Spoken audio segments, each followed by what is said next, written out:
Hey, COS 133, happy Sunday night on behalf of Professor Domino and I. We hope you had a good weekend.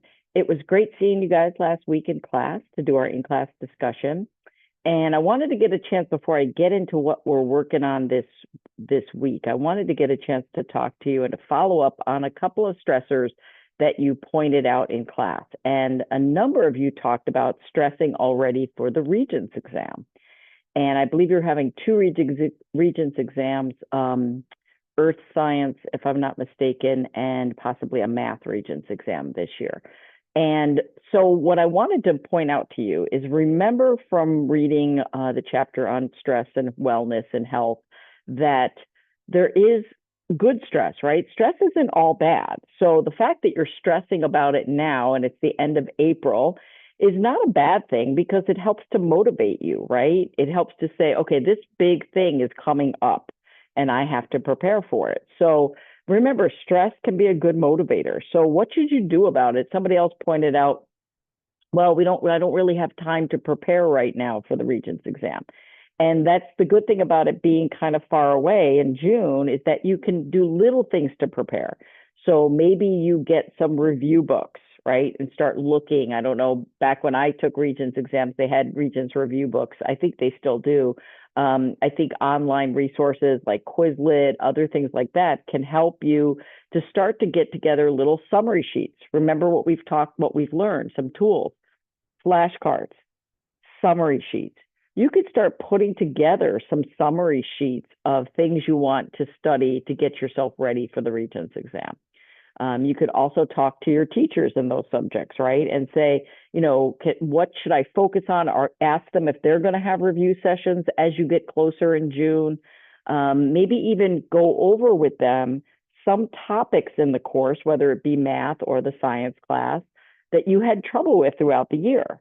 Maybe now getting some extra help on some of those concepts that you found hard would help you not to have to rush and do it at the last minute in June.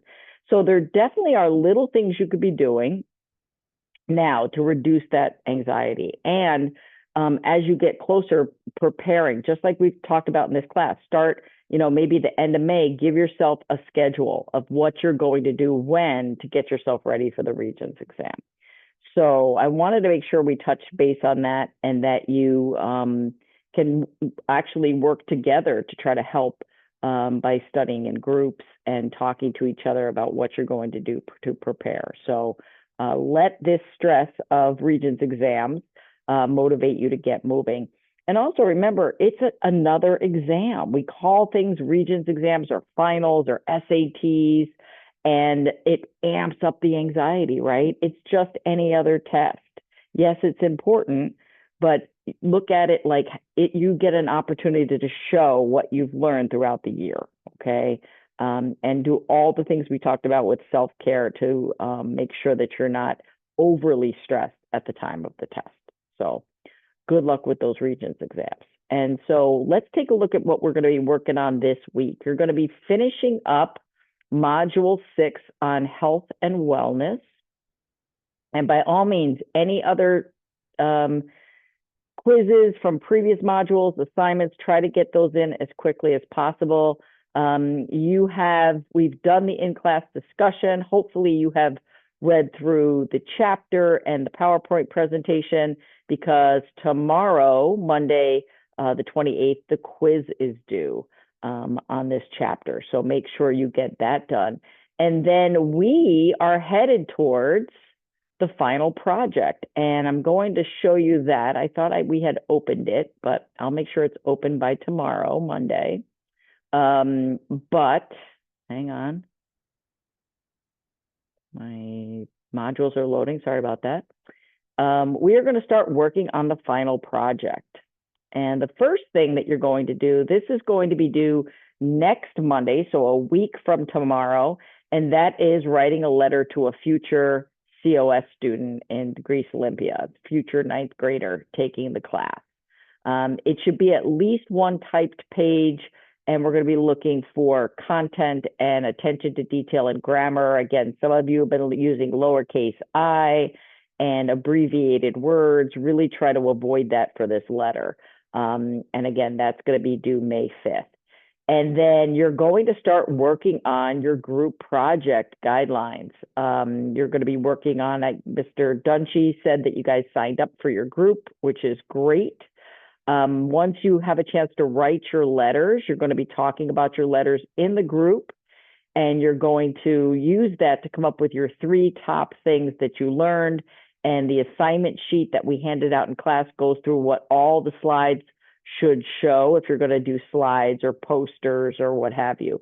And then you need to complete the presentation self-assessment here, and I'll make sure it's also in the Google Docs. And we are going to be there again on Thursday, May 15th. So the groups, especially we're going to go first with the groups that are doing this for a grade, will get a chance to present to us on Thursday, May 15th. And then you get a chance to hand in all your final information, your documents, anything related to the final is due May 19th, as is your self-assessment. And then we also will be having the final exam will be located in this module as well when it's ready. So we're taking the turn towards the end. Make sure that if you have any questions, let myself or Professor Domino know, or let Mr. Dunshee know, and he can let us know. So have a great week. I hope you're going to enjoy this last couple of modules. I hope you're going to have fun with it. And again, if you have any problems or questions, just let us know. Take care, guys.